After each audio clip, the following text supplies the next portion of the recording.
Sofia a donné son fils en adoption alors qu'elle n'avait que 16 ans. Des années plus tard, elle a décidé de le retrouver, mais en vain. Elle était loin de se douter qu'il la cherchait aussi. Lors d'un événement caritatif, quelqu'un a remis à Sofia une enveloppe contenant une note spéciale qui allait changer sa vie. Je veux retrouver mon fils, mais je n'ai aucune idée de ce que je dois faire ensuite. J'ai épuisé tant d'options, dit Sofia à son amie Marissa lors d'une pause café au travail. Elles sont toutes deux cadres dans une entreprise de technologie à Anaheim, en Californie. Sofia pensait que Marissa aurait un avis sur la question, étant donné qu'elle avait 2 enfants adoptés. Je n'arrive pas à croire que tu n'aies reçu presque aucune information lorsque tu as choisi l'adoption ouverte. Cette agence t'a fait du tort.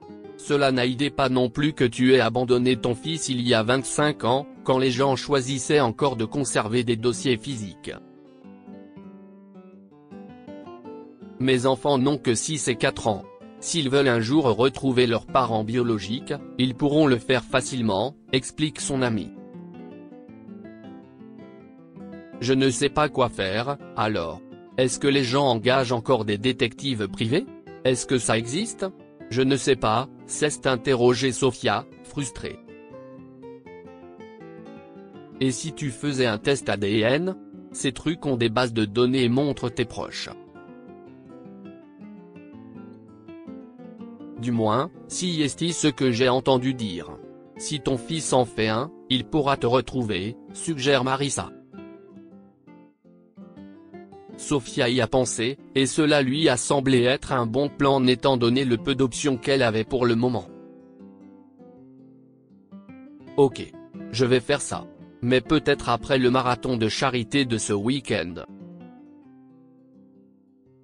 J'ai travaillé si dur pour récolter de l'argent pour le fonds des enfants de la seconde chance, et je ne veux pas les laisser tomber, a accepté Sofia. Elles retournent toutes deux à leur bureau et continuent à travailler, mais Sofia commence à se remémorer le passé. Elle n'avait que 16 ans lorsqu'elle a découvert sa grossesse, et ce fut un choc. Sa mère, Judy, l'a soutenue mais lui a dit que ce serait difficile d'avoir un bébé. Leur famille avait déjà des difficultés financières à Raleigh, en Caroline du Nord, et Judy savait que Sofia avait de grands rêves californiens. Ils ont donc fait adopter le bébé. Bien qu'il ait choisi l'adoption ouverte, l'agence ne leur a donné aucune information sur les parents biologiques. À l'époque, ils n'avaient pas beaucoup d'options ou d'autres ressources, alors Sofia a quand même donné son consentement. Des années plus tard, elle a appris que c'était à la limite de l'illégalité et a commencé à chercher son fils. À 41 ans, elle s'était plutôt bien débrouillée. Elle est allée à l'université et a déménagé en Californie. Pendant ce temps, sa famille n'avait plus de problèmes d'argent non plus. Mais Sofia n'avait toujours pas retrouvé son fils. Peut-être qu'il ne veut pas que je le trouve. Il est probablement heureux, non? Oh, mon Dieu. J'espère vraiment qu'il a eu une vie heureuse, pria-t-elle. Le jour du marathon arriva, et Sofia était prête. Marissa allait courir avec elle aussi. Il y avait un stand d'inscription avant la ligne de départ, où tout le monde était censé s'enregistrer et obtenir un numéro pour la course. Quand Sofia a fini de s'inscrire, la bénévole la plus âgée lui a tendu un numéro de dossard et une étrange enveloppe. Qu'est-ce que c'est? A-t-elle demandé, confuse. Ouvre-la et tu verras, dit la dame en souriant mystérieusement. Sofia a regardé autour d'elle et a remarqué que personne d'autre n'avait reçu quelque chose de semblable. Elle le montre à Marissa, qui hausse les épaules et l'encourage à ouvrir l'enveloppe. Pour une raison quelconque, Sofia était anxieuse. « Je sais que je suis idiote. Qu'est-ce ce que ça peut être ?» Marissa lui a dit de se ressaisir, alors elle a pris une profonde inspiration et a finalement déchiré l'enveloppe. Il y avait une note avec un court message à l'intérieur. Il était écrit « Cela fait 25 ans que tu ne m'as pas vu. Changeons cela. Retourne-toi. » Sofia s'est retournée et a vu des gens s'échauffer pour le marathon. Elle n'avait aucune idée de qui avait envoyé le mot, mais son instinct lui disait que ce devait être lui. Soudain, elle a remarqué un jeune homme qui la regardait. Il ressemblait exactement au père de Sofia et souriait. La note est tombée de ses mains quand ses doigts ont commencé à trembler. « Si est-il vraiment toi ?» a demandé Sofia, les larmes aux yeux, en s'approchant du jeune homme. L'homme acquiesce. « Si est-il moi. Je m'appelle Brandon », a-t-il répondu. « Mais comment ? J'ai essayé de te trouver pendant des années et je n'ai pas réussi », souffle Sofia. L'homme avait également les larmes aux yeux. « J'ai aussi essayé de te retrouver pendant longtemps. Quand j'ai eu 18 ans, mes parents m'ont dit que j'avais été adopté. Il y a quelques mois, je leur ai demandé de m'aider à en savoir plus sur mes parents biologiques. Ils ont dit qu'ils n'avaient reçu que le nom de ma mère biologique, Sofia Marxon. Mais ils m'ont aussi dit que l'adoption avait eu lieu en Caroline du Nord, alors j'ai commencé à enquêter, a révélé Brandon. Je n'arrive pas à le croire. Tu voulais me trouver aussi ? A-t-elle crié. Je peux te serrer dans mes bras ? Bien sûr, a chuchoté Brandon, et ils se sont serrés très fort dans les bras.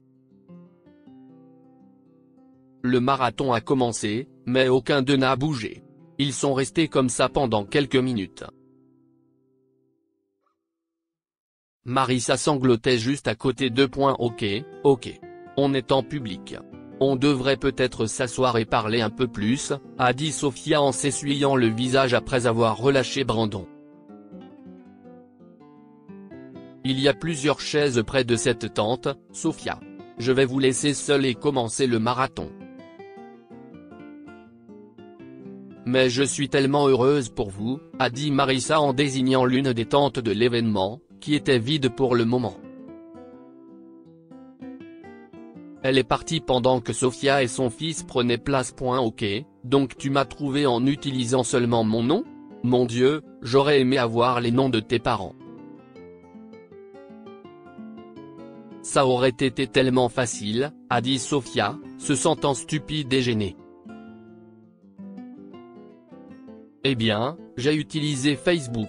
Tu étais juste là. Ton profil était public, et j'ai vu des photos de toi avec tes parents. Je ressemble à ton père, non ? A expliqué Brandon. Si est comme ça que j'ai su qui tu étais à l'instant. J'ai des photos de mon père à ton âge, et la ressemblance est folle. Merci. Merci de m'avoir retrouvé. Tu dois savoir à quel point j'ai regretté de t'avoir abandonné. Je veux dire, j'ai espéré et prié pour que tu aies de grands-parents adoptifs, mais je me suis toujours demandé si j'avais fait le bon choix. Je suis tellement désolé, s'est justifiée Sofia, ne sachant pas exactement comment exprimer tous ses sentiments à Brandon. Je veux tout savoir sur ta vie. Brandon lui a raconté quelques trucs, mais Sofia s'est ensuite souvenue de quelque chose. Attends, tu m'as trouvé sur Facebook. Mais comment as-tu su que j'étais ici ? Et as-tu donné cette enveloppe à la dame ? S'est-elle demandé. Cette dame, qui nous observe depuis le début, est ma mère adoptive, Fiona. Mon père, Charles, est juste à côté d'elle, a révélé Brandon en désignant le couple plus âgé près du stand d'enregistrement. Quand je t'ai trouvé sur Facebook, j'ai découvert que tu soutenais cette organisation et que tu participais à des événements.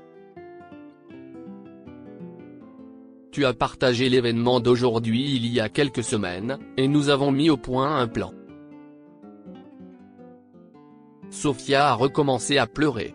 Cela signifie que tu as des parents formidables, donc je n'ai pas eu à m'inquiéter autant au fil des ans. Je suis si heureuse. Veux-tu les rencontrer ? A demandé Brandon avec espoir.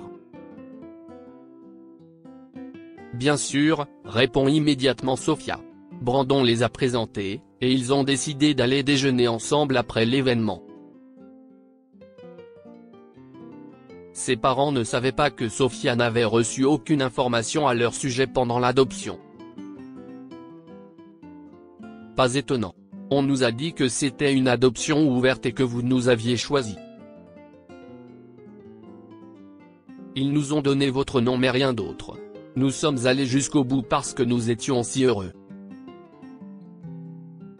Nous aurions dû mieux vérifier les choses. Plus tard, quand Brandon a commencé à te chercher, nous avons appelé l'agence, et ils nous ont dit que nous n'étions même pas dans leur dossier, dit Fiona, inquiète. Heureusement, ils étaient tous heureux de ces retrouvailles, et le passé n'avait plus d'importance. Sophia a souri pendant leur déjeuner, sachant que malgré ses inquiétudes, elle avait fait le bon choix. Par la suite, elle a pu construire une relation avec Brandon, et ses parents l'ont traité comme une famille. Que pouvons-nous apprendre de cette histoire ? Faites des recherches et informez-vous avant de donner un enfant en adoption. Il existe de nombreuses ressources pour les personnes qui souhaitent faire adopter leur enfant. Assurez-vous également que tout est fait légalement. Parfois, l'adoption est le meilleur choix que vous puissiez faire.